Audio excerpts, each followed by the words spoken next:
Now, these first four virtues at which we just have completed looking, remember we're putting those in a class of their own. It's kind of hard to describe the whole class. We might describe it as an inner absence of moral defect. That primarily relates to purity and doesn't quite touch on the other three things, but maybe that would be a good way of summing up this small class of virtues on their own. Those virtues that speak of an inner absence of moral defect. Purity, holiness, godliness, and righteousness. Are you learning something through all of this? Okay. Now we come to a second class, and it's another small class. We'll have here only three virtues. And I don't suppose I'll give all of them to you, lest you go home and do all of your studies and then I not be necessary anymore. So I'm just going to give you the first one because that's the one we're going to look at this morning. Three virtues that relate specifically to God. Now we're going to study these as responsibilities to yourself. Remember, that's the division of the outline that we're under, responsibilities to yourself. Because regardless of the fact that they may be ministered to others or with others in view, it's still your responsibility to have them. And that is the topic of faith. Faith. Now, essentially, we've already looked at this before. We've looked at it twice in ethics, as a matter of fact. So obviously, what we're going to be saying this morning will be totally new material. We've looked at it once under principles of ethics. That was tapes 48 and 49. We've looked at it once under, that was one of the principles of ethics. And we've looked at it as a responsibility to God. We looked at, that was tape 67. We looked at love as the greatest commandment and then various expressions of our love and our worship and our faith and our obedience and so forth. So we've looked at it in two places in ethics before. Principles of Ethics, tapes 48 and 49. I just say that in case you want to kind of connect those tapes or those notes with what we're doing now. And Responsibilities Toward God, tape 67. But obviously, we've got too much to study in ethics just to be here again repeating old material. So don't think we're going to give you old material. What we're going to give you now is new material. We're going to look up different biblical texts to help explain this concept more. We just looked at the idea and the notion of faith and our responsibility to have faith, but we haven't really gotten into a good understanding of faith. Let me start with what comes to my mind immediately because maybe it came to yours. Hebrews 11:1 is not a good understanding of faith. That is a quick, catch-all, charismatic definition, but that's only a partial definition of faith in some areas, at some times, in some regards. Okay? Things are not that easy in the Bible where you have a little verse that gives you your whole definition. Contrary to you-know-who's teaching, Dr. Freeman's teaching, we're always mentioning him. Contrary to his teaching, that's not a definition of faith. I mean, it's a definition, but not in the sense they make it, that this is faith. This is it right here in a nutshell. That's just not true at all. Okay, we're going to start with the Old Testament. We don't normally do this. Sometimes we will do it in ethics, sometimes we won't. We're going to start with the Old Testament as a noun of abstraction, and that's exactly what faith is. It's a noun of abstraction. As a noun of abstraction, guess how many times faith is found in the Old Testament? 0. 0. A lot of people don't even know that. Charismatics think our faith is based back here on all the faith people of the Old Testament.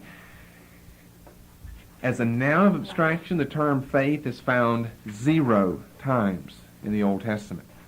That's interesting. With that, we could just stop right now and you think, wow. It's never found anywhere in the Old Testament. That's right, it's never found. Now, there are two mistranslations. There are two mistranslations in the KJV. Let's look at both of these. One's in Deuteronomy. Deuteronomy 32 and verse 20.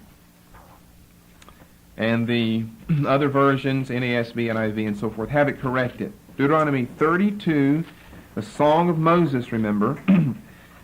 prophesying that Israel, although she has God as her tzur, as her rock, she's going to forsake the Lord. Verse 20, and he said, I will hide my face from them. I will see what their end shall be, for they are a very froward generation, children in whom is no faith. Now I used that verse before in earlier faith messages, and I almost did a whole study on that, so I had that in the title. I'd have to take that tape off though, wouldn't I? Children in whom is no faith. And so we say, they didn't have the end-time message of faith back then. They were doubters. That's what that verse is supposed to tell us. And the other place, and the only other place, in the King James Version, where the noun is found is Habakkuk 2:4. Habakkuk 2:4. The just shall live by faith. Habakkuk 2:4. And guess what all the goofy modern versions did? They left faith here, although that was wrong to do it, and NIV puts the better translation down in the margin, or down in footnotes, because who's ever heard of Deuteronomy 32:20? Nobody goes around quoting that, but everybody's heard of Habakkuk 2:4 because Paul's always quoting it over in the New Testament. And how does he quote it there? The just shall live by faith. And so their reasoning behind leaving Habakkuk 2:4 with faith there was, as I just described, since it's so famous of a verse from Paul's use of it in the New Testament, you can't dare go back there to the Old and change it. So in other words, you end up with, like the NIV, faith appears only one time in the Old Testament, in the NIV, and that's Habakkuk 2:4. 2 times in the KJV, one in Deuteronomy 32:20, and one here in Habakkuk 2:4. But remember, it's an English translation. The NIV, the KJV, all of these are English translations. The NIV does give down in a footnote the better translation, which is what? Which is faithfulness. Faithfulness is found in the text in Deuteronomy 32:20, and a footnote or marginal reading for Habakkuk 2 and verse 4. So that deals just for the moment with the substantive form of the word, the noun, which is an abstract, almost metaphysical term, faith. However, the verb to trust is very common in the Old Testament. So see, we're just not ruling out belief in God, or we wouldn't even have an Old Testament. It's based on a belief in God. The verb to trust or to believe is very common in the Old Testament. And we've got more than one. Let's look at one Hebrew term.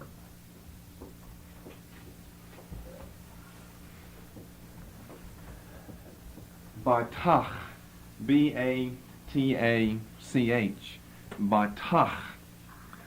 Batach is the chief term used in the Hebrew to speak of trust or believe. To speak of trust or believe. Remember the case in Genesis 15. Abraham believed God, and it was counted unto him for righteousness. There we don't have the noun, the abstract noun of faith, but obviously we have the concept of faith there, of trust or belief.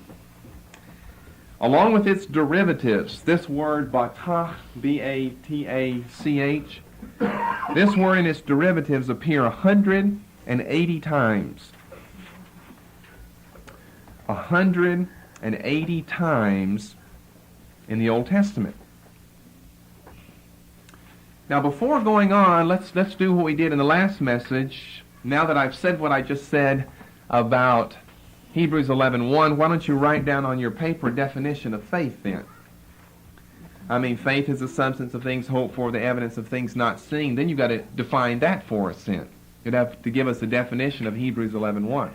And you do that by turning to Mark 11:24 and saying it's believing that you have it now and that you'll get the manifestation of it later. When the brother called me, when the people that just had the baby here in the church yesterday, he called me on the phone yesterday right after they had the baby and said, Brother Ross, we got the manifestation of our baby. And I said, I was caught off guard, and I said, oh, you did? And he said, oh, I'm just joking. And I said, Oh, I said, you didn't have a baby. He said, no, we did have a baby, but I was joking about getting the manifestation of the baby. I said, wait a minute, we got to start over here. Did you have the baby or not? That was pretty good to have humor just an hour after you were delivering a child there. But I finally got it straightened out that they did have a child, but it was not a manifestation, though.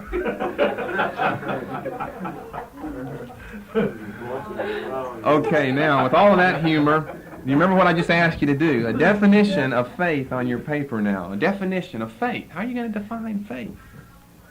Now, if you say to believe God, then you got to define believe, too, though.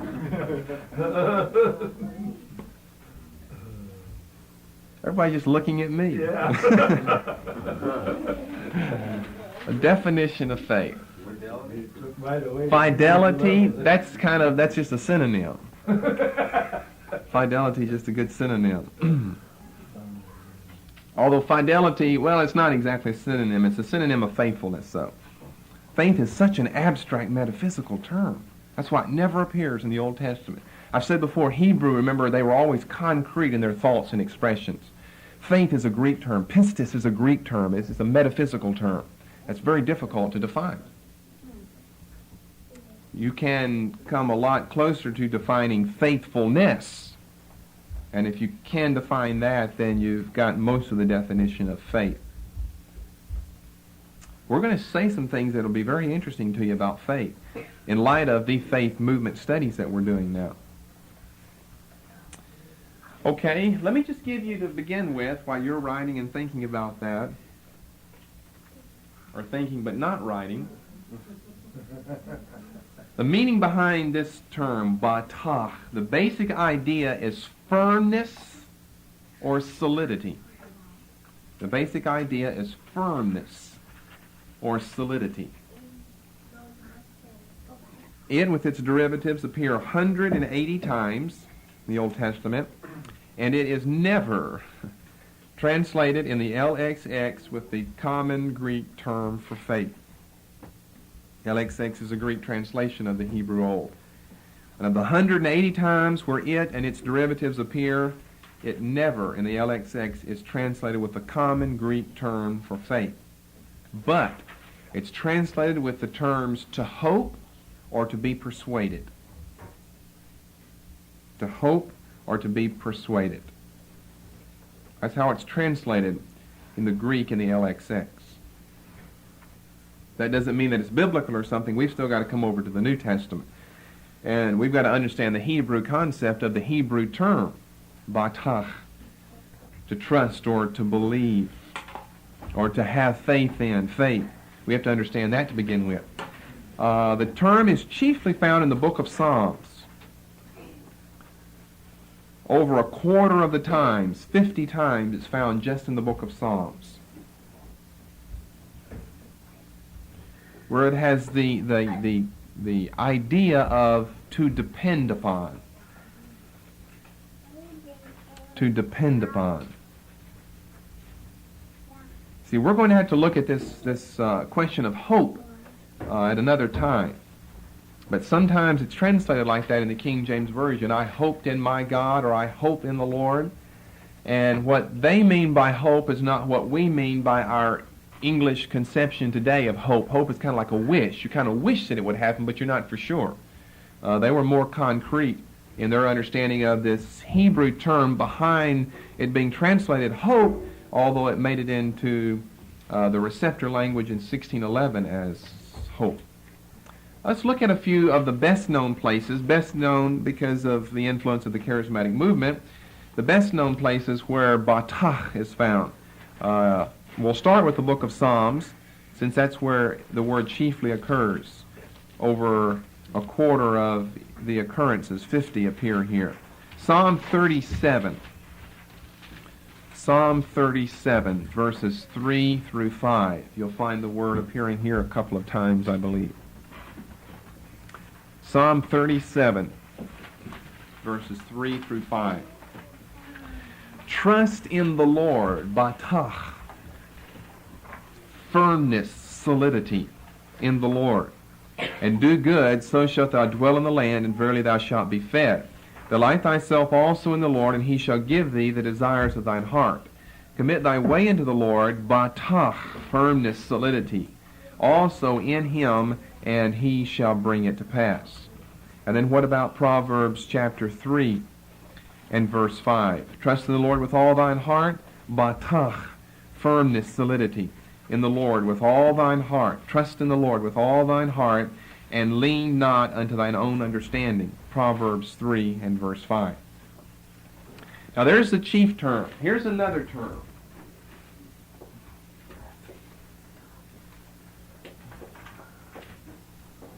Chasah, C-H-A-S-A-H, chasah, C-H-A-S-A-H, chasah.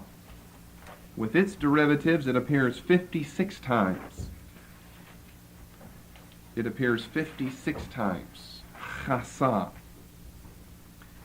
Chiefly in the book of Psalms.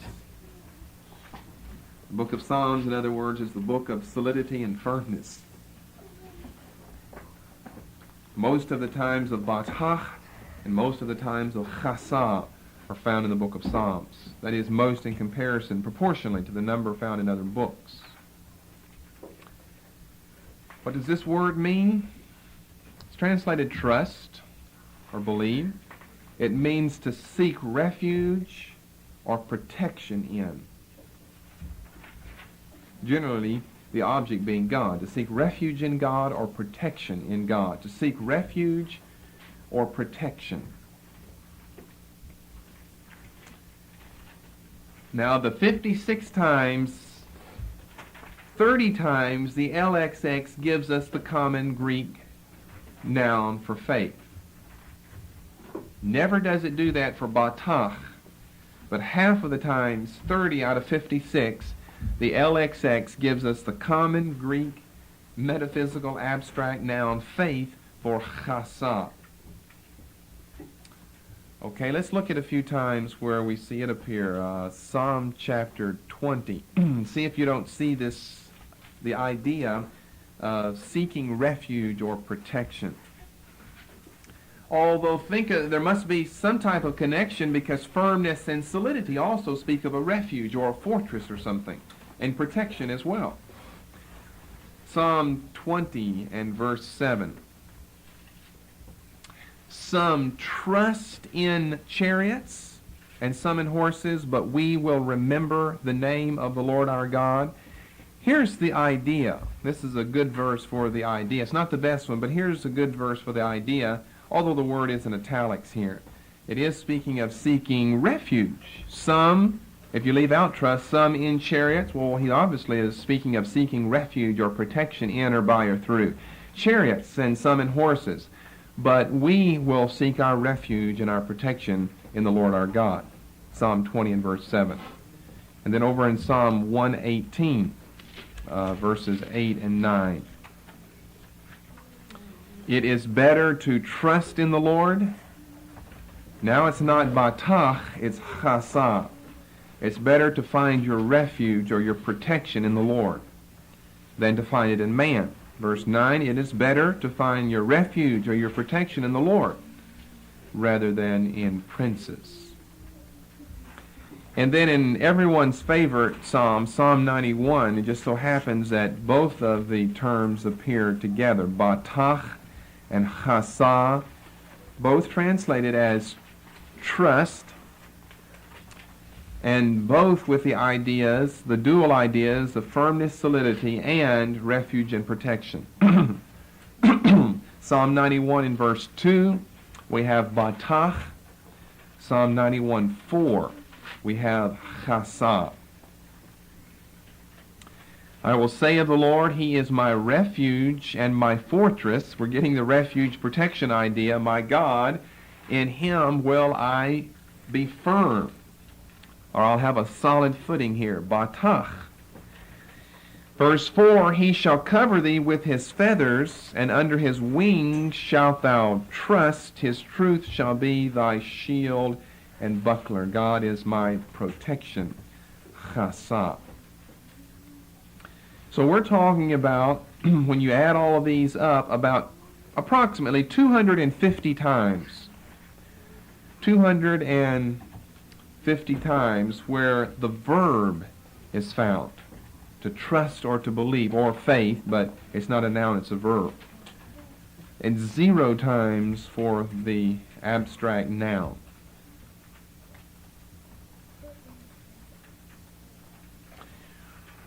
When you have the idea of faith, generally how it will be translated is faithfulness, which is exactly how it should be translated, faithfulness. Particularly in Deuteronomy 32:20 and Habakkuk 2:4.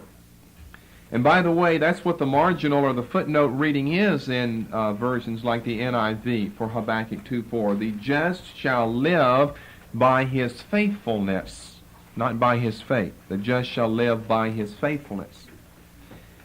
You say, well, what about Paul? Whenever Paul quotes that, he says that the just shall live by faith.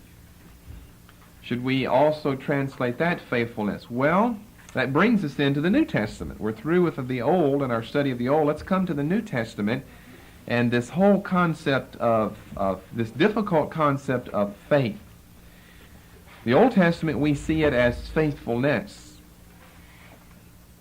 But contrary to what we saw concerning the abstract noun in the Old, in the New Testament, the word faith appears 250 times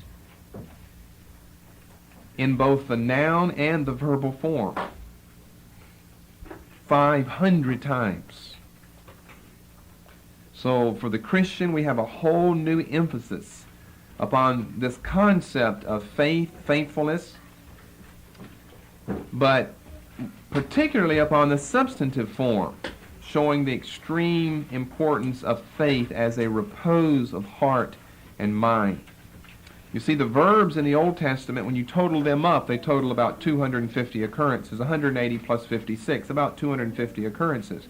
In the New, you've got 250 for the substantive form, the noun form, 250 for the verbal form, for a total of 500 occurrences of faith, either as the abstract noun or as a verb. I'll just give you the English, the common Greek term. You can have other forms of this, but pistis, P-I-S-T-I-S. Pistis is translated faith. It's the noun form, translated faith, 250 times in the New Testament.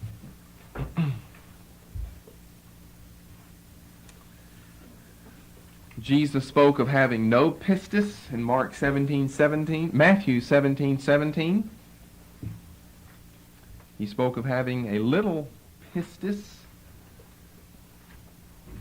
in 6:30. He spoke of having great pistis in 8:10. No faith, little faith, great faith. Matthew 17:17, 6:30, and 8:10.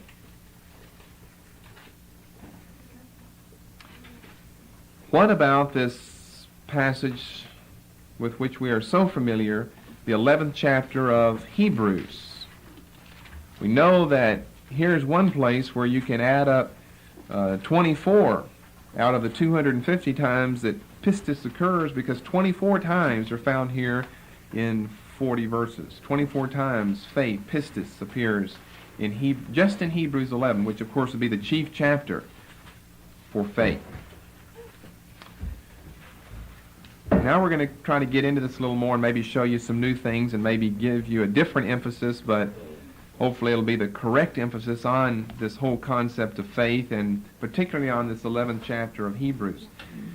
We speak of it as the roll call of faith, the chapter on faith, and definitely the noun is found here, by faith, by faith, by faith, by faith, or through faith, through faith. It's found throughout the chapter. So we don't have a problem with the idea of faith being used, but our purpose in looking at the Old Testament to begin with, before coming over to the New, is to show you that the New, its concept of that, is founded upon the Old. Its concept of it is found. The term faith, that's not founded upon the Old Testament. That is a Greek metaphysical term. It's difficult to nail it down and to explain it. Whenever you try to say believe, that that is what it means, but it means something else beside that and something else in addition to that. So just write as much as you can as I go through this, because this will be very important for your understanding of faith. Some of this you'll kind of see how, yes, I see how that's right, because that's kind of how I thought that it was all along. Now, faith is the substance of things hoped for, the evidence of things not seen. For by it the elders obtained a good report. And then beginning with verse 3 all the way through the end of the chapter, we see how people did things through faith. Through faith we understand the worlds were framed by the word of God. Through faith Abel, through faith Enoch, through faith Noah, by faith Abraham, by faith Sarah. On through the list, Samuel, the prophets are the last ones named in verse 32, and then just miscellaneous characters like the Maccabees from 33 onwardly. Now, what's been the popular thing to do about Hebrews 11 is say this is a chapter on faith because, number one, we're given a definition of faith in verse 1. Number 2, we're told how crucially important it is in verse 6. Now, without faith, it's impossible to please Him. We're told how crucially important it is. And then, number 3, we're told how faith works. The James 2 way of working, we're told how faith works, that faith has to have, quote, corresponding actions, end of quote. And what people like to do is point out throughout this chapter that no one, and this is interesting, and remember that all of Hebrews 11 is based on Old Testament characters, or at least old up to the period between the Testaments, not for New Testament characters at all. But haven't you realized, been taught by me or somebody, that in every case it says by faith someone did something? They always, quote, acted their faith, end of quote. It didn't just say by faith, then what would you say? You just have to say Abel believed God. Enoch believed God. Noah believed God. Abraham believed God. It doesn't just do that, though. That's kind of the abstract form of it. It just leaves it. You would just leave it like that, that these men had faith. Faith is something that you have, you know. It's an abstract a quality that you can have, a metaphysical abstract quality that you can have inside you somehow. And where it inevitably will end up, contrary to all the teaching that tries to clear this up and make you realize otherwise, where it inevitably ends up is right here. It always ends up back in the mind. Now they'll go over to Romans 10 verses 9 and 10 and say, no, you have to believe with the heart. But still, because of the emphasis on faith, it always is something in your mind where you are basically trying to convince yourself in your mind that this or that or the other is true. That God's going to heal you, has healed you, you're waiting for manifestation, or whatever terminology you want to use. Basically, what it ends up being is mental assent then. Now, you'll have sermons preached against mental assent, saying faith is more, and it's true, definitely faith is more than mental assent, but because of the teachings on faith, to the contrary, even though they're teaching against mental assent, that's where it always ends up. Now, you think about your own life.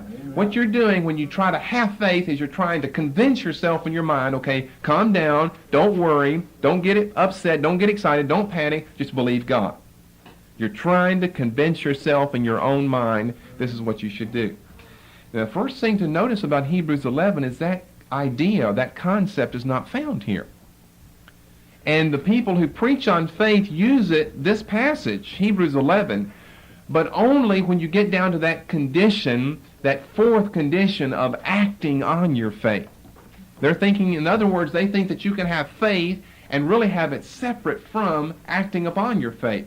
Or why separate all the conditions like that? It's interesting how they really end up teaching just the contrary, because they'll go over to James 2 and say you can't have faith apart from corresponding actions. The two have to go together. But it's not like the two go together. This is what I want you to see. The two don't go together. The two are the same thing. You don't have faith. You believe in your mind, okay, I believe, I've convinced myself that this sickness is gone in my body. Because I've convinced myself of that, now I'm going to get up and go act like that's true. You see, isn't that always what you do? That's always how it's done. Then you have separated. You've tried to join them together, but what you've done is you've separated the concept of faith from the concept of the faith of Hebrews 11, where it's always in action. Faith is always in action there.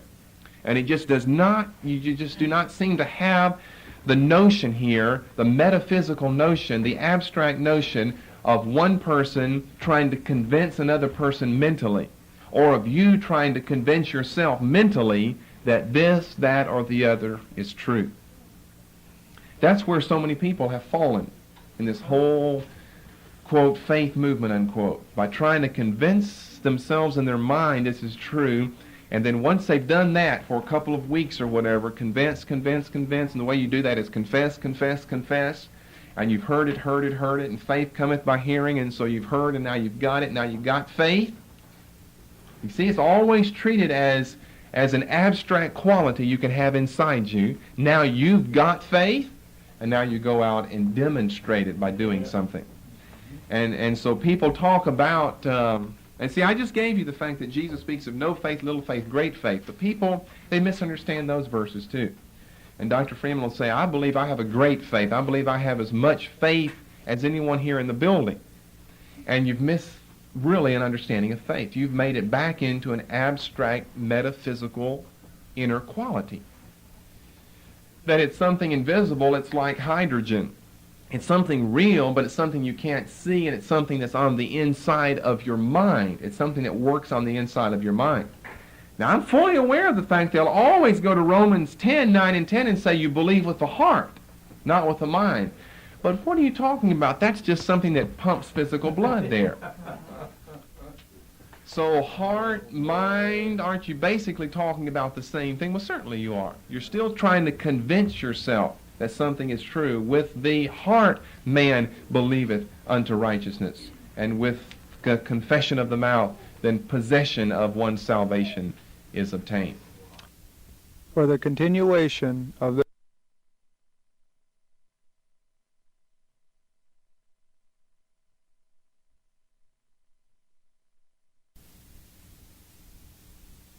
and with the confession of the mouth, then possession of one's salvation is obtained. With the heart, with the mind. And yet, look at this chapter here. By faith, Abel, and then look, you'll see a verb, offered. By faith, Enoch, and then you'll see a verb was translated. Verse 7, by faith, Noah, then you'll see a verb, prepared an ark. Remember, it's always a verbal form in the Old Testament. It's never, not a single time is it a noun. Verse 8, by faith, Abraham, and you'll see a verb, he went out. Verse 9, by faith, he sojourned. Verse 11, by faith, Sarah bore a child. Just all the way through here. Verse 20, by faith, Isaac, and here's a verb, blessed. In other words, that concept, pistis, faith there, inseparably is related to the verb that will follow the man's name or the woman's name. By faith, Jacob, blessed. By faith, Joseph, made mention. By faith, Moses' parents hid him. By faith, he left Egypt, verse 27. Through faith, they kept the Passover. They what? They kept verbs, always verbs. Verse 29, by faith, they passed through the Red Sea. By faith, the walls of Jericho fell down. By faith, Rahab received the spies. And what shall I more say? See, he's trying to go through the whole list of Old Testament characters there. What shall I more say about this characteristic, not so much of faith, but of faithfulness? That's why Hebrews 11 really should be understood as the chapter of faithfulness and not the chapter of faith. Even though the noun appears here, it's by faith, pistis, pistis, pistis. What I'm trying to show you is that regardless of whether the Greek is using a noun or a verb here, and regardless of whether the Greek term pistis is built on some Hebrew term, it's not. Regardless of that, obviously all these examples in Hebrews 11 are built on the Old Testament, though. So that proves that although his word faith is not based on Hebrew terminology or Hebrew thought, the whole concept of the Hebrew term is supposed to carry over to the Greek term because of the examples that are parallel. Abraham was not a man of faith, he was a faithful man. All these people were not people of mental assent. Because you will always, there is no way around the fact, you'll always end up back in mental assent if all you discuss is faith, faith, faith, faith, faith. You always end up mental assent that I don't have enough money, okay, I'm going to convince myself in my mind that I'm going to ask for some more money. There's the metaphysics again. What actually are you doing but just practicing calisthenics in your own brain is what you're doing. And then, when things don't look like they're going so well, then all of a sudden that mental assent that you had kind of ebbs or dries up. And you're supposed to get back in the Word of God and get that mental assent going faster and faster and faster until basically what you've done, you've convinced yourself of something. It's like Christian Science. You have convinced yourself of something, like in the area of healing or whatever, that's maybe not true. You've got a sickness, and what you convince yourself of is, I do not have this sickness. And what happens? Sometimes by the power of positive thought, that pain just isn't there anymore. I mean, it's there, but it does not register on a person's brain. I remember in our psychology classes in college, we went through various experiments that others had gone through, where you can get a person in a chair, in the right environment, clinical environment, a volunteer who has good composure in their own life, and you can attach electrodes to their body, and they can control the flow of blood to certain parts of their body. It's a proven medical, psychological, scientific fact that you can cause more blood to go to this arm than to this arm. By what? By willing it in your own mind. I mean, that's not strange. Your mind controls everything in your body anyway. It controls the functions of your body. And you can get your mind to tell this arm, have more blood in you than the other arm. And it actually will have more blood. You can change the rate of one's heartbeat by the mind, not just by sitting there and relaxing, and so finally your heartbeat slows down, but you can speed it up by thinking about something. You know that you can do that. You can just sit there and start getting worried or frightened about something. Your heart, doom, doom, doom, it starts speeding up. Then slow it down. It's been said in foreign cultures that these people and these false Eastern mystic religions can actually cause their heart to cease beating and have no pulse at all. And they can do it for hours on end. They keep themselves alive by brain power, power in the brain. And the heart's not beating, there's no pulse, there's no breath. They keep themselves alive. That may sound way out. I don't have proof of that as far as I saw it happen or I did it myself. If you try, you end up dead, if you ever try to do that. Or just passing out is what happens.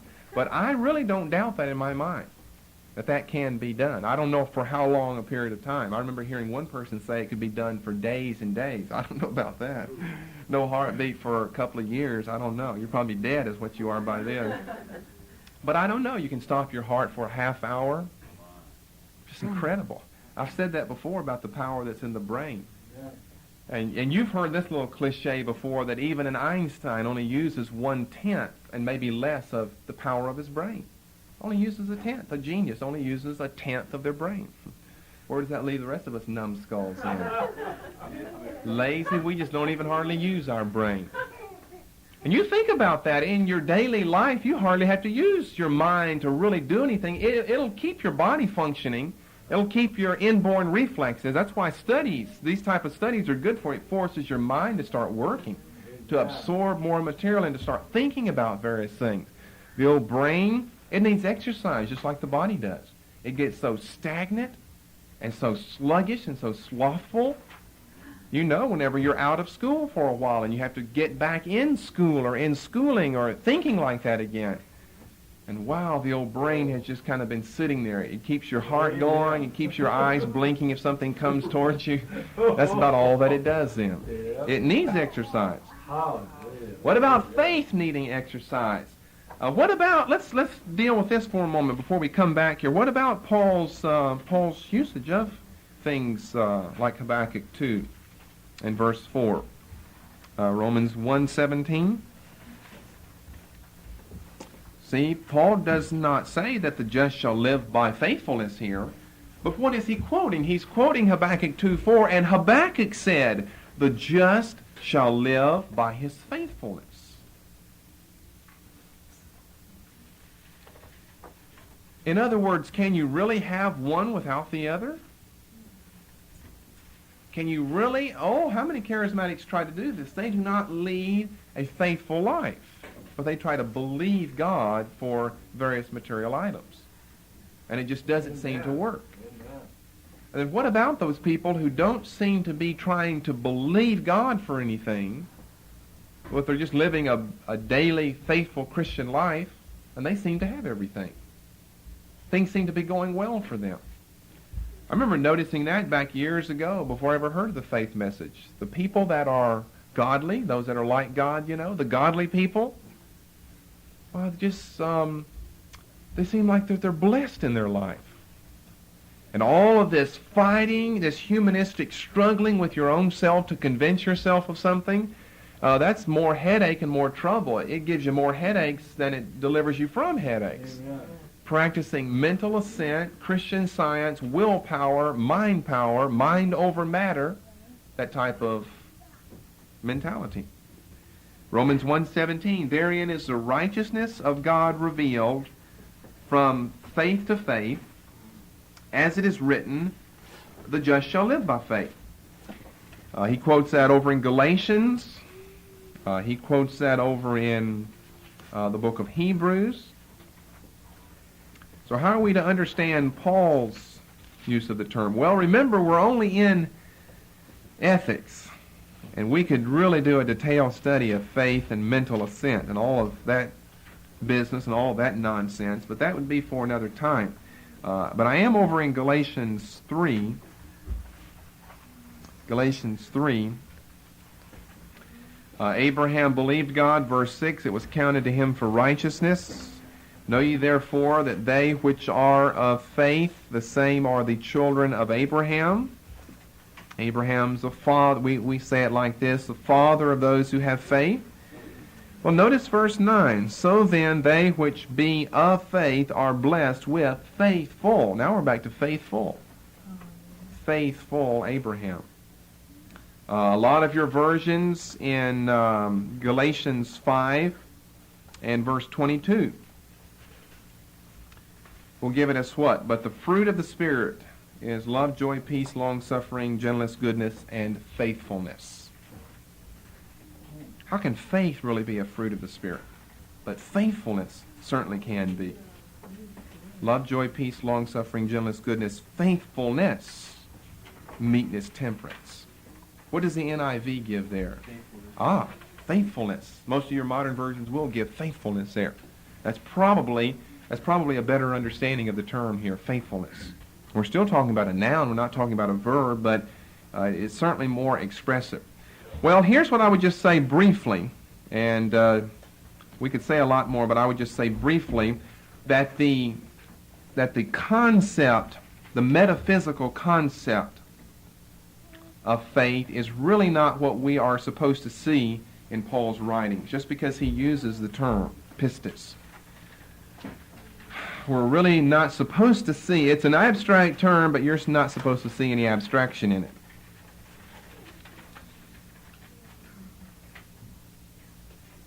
But we are to see that the apostles are writing on the basis of the Hebrew Scriptures.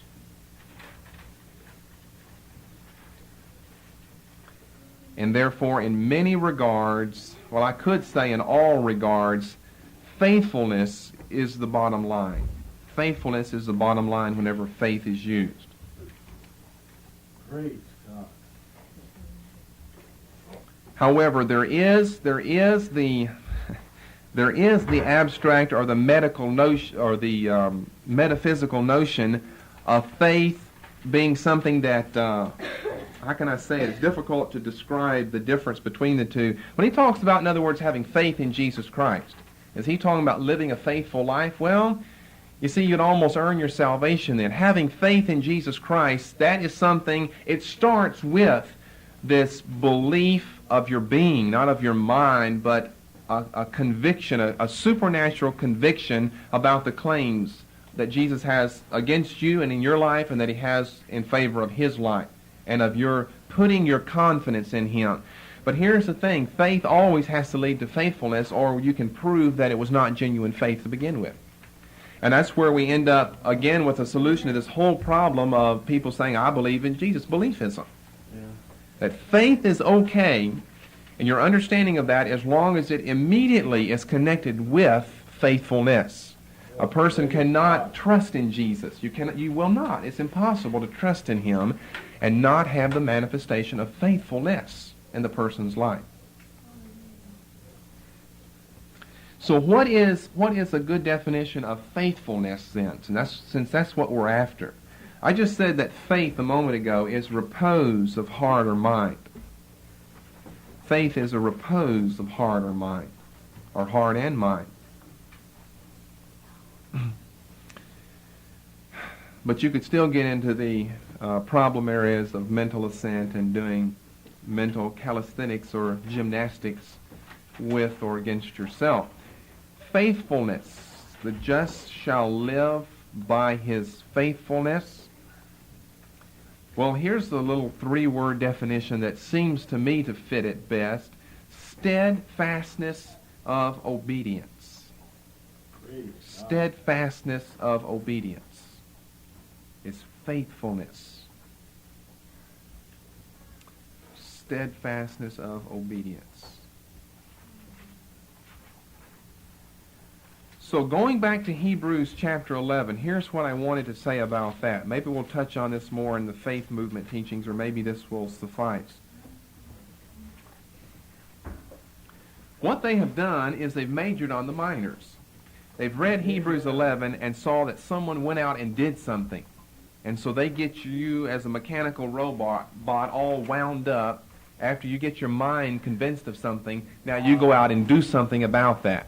The business of you claim you're healing and then you get up and you act like you're healed, that's totally unbiblical. It's totally non-scriptural. It has false pagan religious notions behind something like that. It has works religion notions behind you claim something, and then now that you convinced yourself in your mind that you believe that this is really yours or has happened or will not happen, whatever the case may be, then step 2 is to go out and do something about that.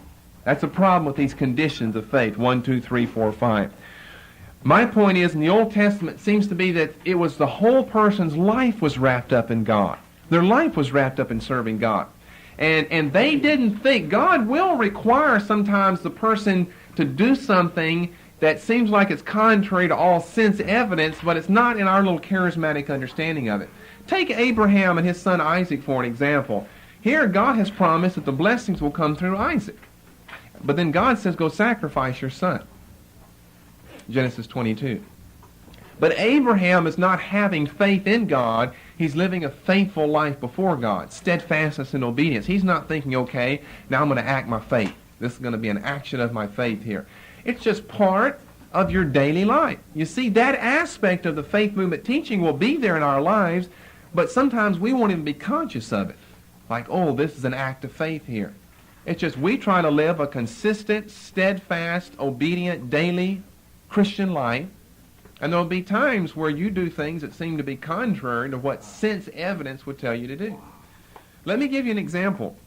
I know in my own life, I just have to say this, other people have claimed, and they just saw things float out of heaven or money grow on trees. I've not seen it that way in my life.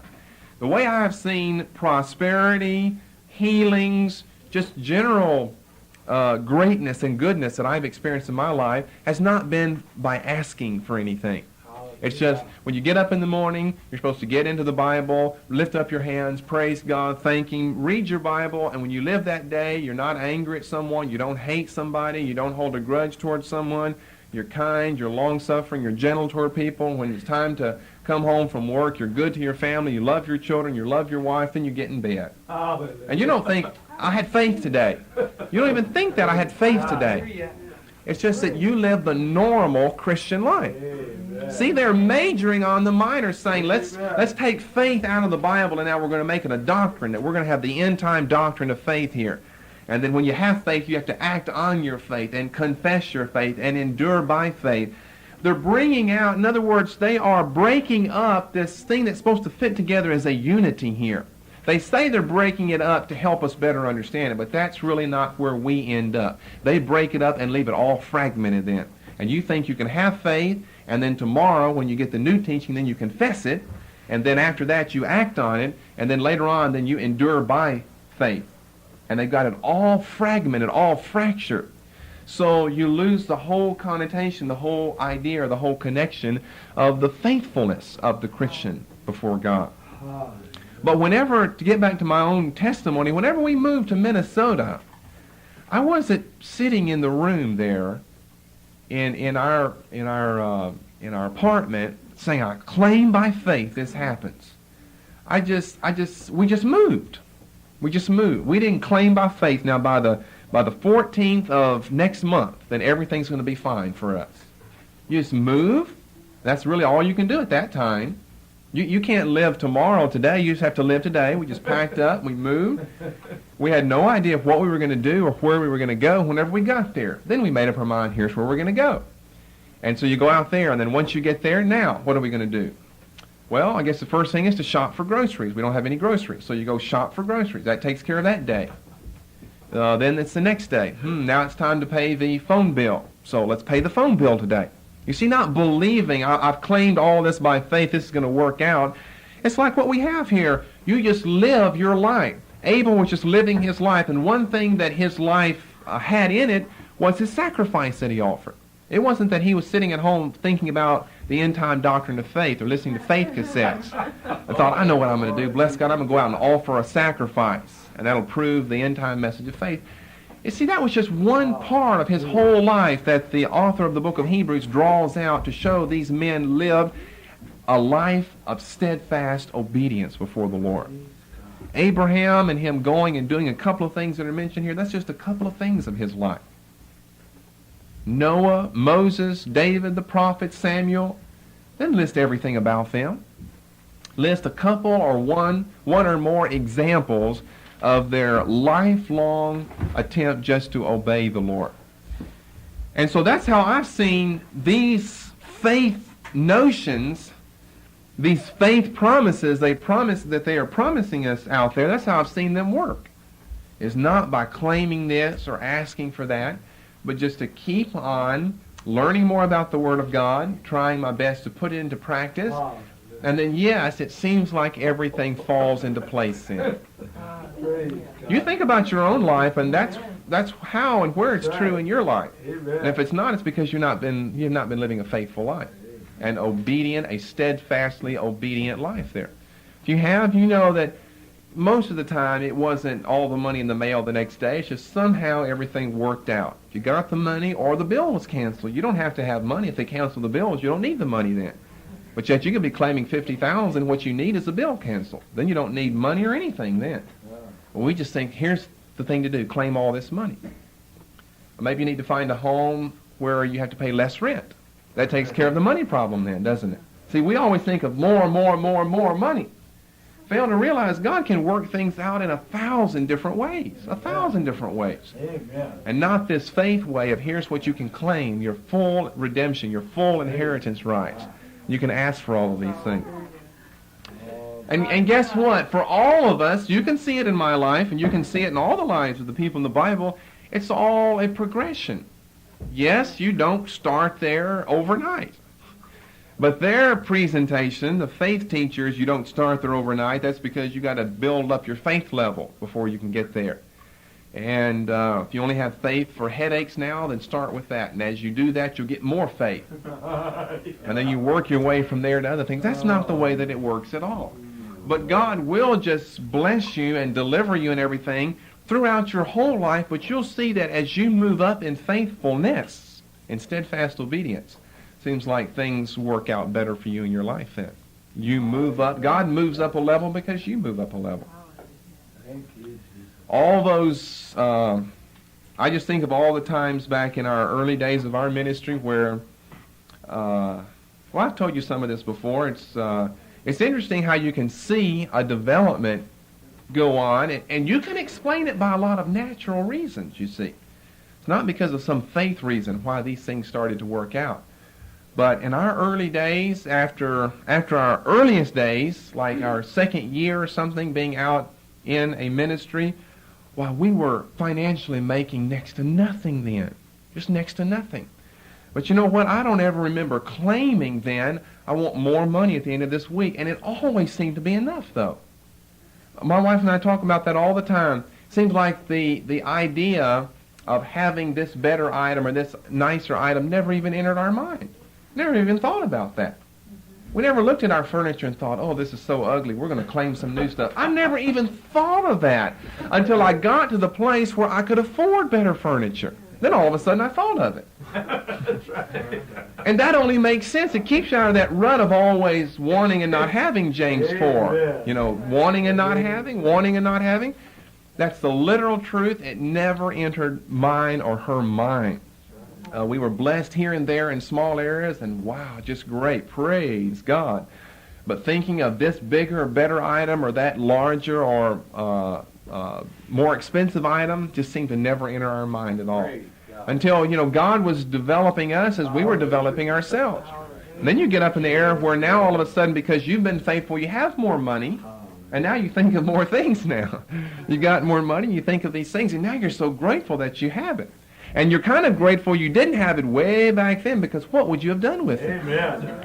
You wouldn't have really needed it. No children, you know, not some expenses that you have now. You wouldn't have needed it back then. And you'll find this in your life. Once you start making a certain standard of living, it can be $100 a week or $1,000 a week, and then you ever go less than that, boy, it just seems terrible. It just seems terrible. Even though you might have lived at that $100 a week income for years and never was bad to you. But you taste of the good life, in other words, Yeah. of $1,000 a week, and you'll curse that $500 a week that you make now. Well, that's 5 times better than what you used to make. But I think that because of the way we have gone up, then I think of what we used to make. If we made that now, you'd almost despise it then. When back then, because you know what it's like to be on the other side of $100 a week, and that's about what we were making, $100 a week. $400 a month, you're on the other side of that, now you know what it's like to be on the other. You never knew. You didn't know there was a land of milk and honey out there. You just knew it was all dried up, sun-scorched pasture where you were of $100 a week. But if it's the only food that you have, it tastes good, though. You never had a cantaloupe or a watermelon, you don't know what it tastes like. Then you get in trouble if you taste it and then something happens and your watermelons and cantaloupes are taken away from you. Then you get into a lot of trouble. You have to work things out in your own mind and heart for sure. But hopefully your early years would have prepared you for that. Well, a few more things here. The phrase, those that believed. The phrase, those that believed, was a standing first century description of Christians, not of faith people. That's interesting. The phrase, those that believed. Show you the importance of faith and faithfulness, was just a standing first century description of Christians. And of course it still is today. Acts 2:44, and all that believed. Believed what? Well, believed the claims of Jesus as Messiah. But see, we could get out of that, well, all those that had the end time message. Acts 4:32, the multitude of them that believed. Romans 10 and verse 4. 1 Corinthians 14 and verse 22. Wherefore tongues are not for a sign, or for a sign not to them that believe. And what about Mark 16:17? See, here I think we've had a misunderstanding of the passage because we've had a misunderstanding of faith and belief. Mark 16:17. These signs shall follow them that believe. And we thought that he was trying to say something here, you see. We thought he was trying to encourage us to have faith so these signs would happen in our life. The way that should be paraphrased is these signs will follow Christians. The phrase, them that believe, was a standing description in the first century of Christians. not of a certain group that had faith versus those who did not have faith. So that's a paraphrase. These signs shall follow Christians. But how many times have you heard, now it says believe. Those that believe, not apostles or not prophets, it says those that believe. So it means anyone who has faith can do these things. And he's not saying that he means any Christian. That's the way we would understand the verse. These signs shall follow Christians, those that believe. And so the opposite would be unbelievers. Unbelievers. And don't we still use those terms today? We speak of a believer. Is he a believer? And we're using that as a synonym for, is he a Christian? Because then you have to ask yourself, believe what? Well, we mean believe Christ as Messiah and is the Lord of your life. Luke 12:46, now on the other side of the coin, unbelievers. Unbelievers. This shows to me the importance of faithfulness and faith in the New Testament. Because just that one term is used as a description of a Christian.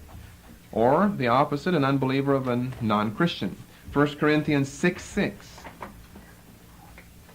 Chapter 7, verses 12 through 15. 10:27. 14:22 through 24. 2 Corinthians 4:4. God of this world hath blinded the minds of those who believe not, unbelievers.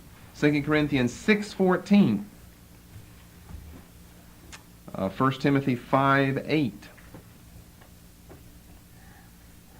Titus 1:15. And Revelation 21 and verse 8.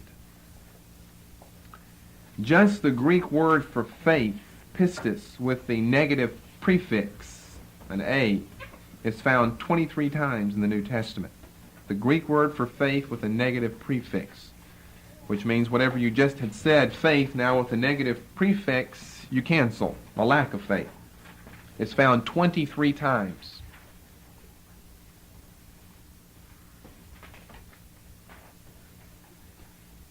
In the New Testament. We've looked at unbelievers, then you just got the phrase, those who believed not.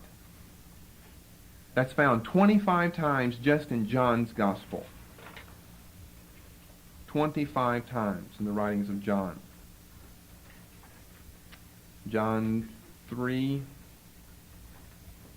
verse 36, all the way over to 1 John 5:10.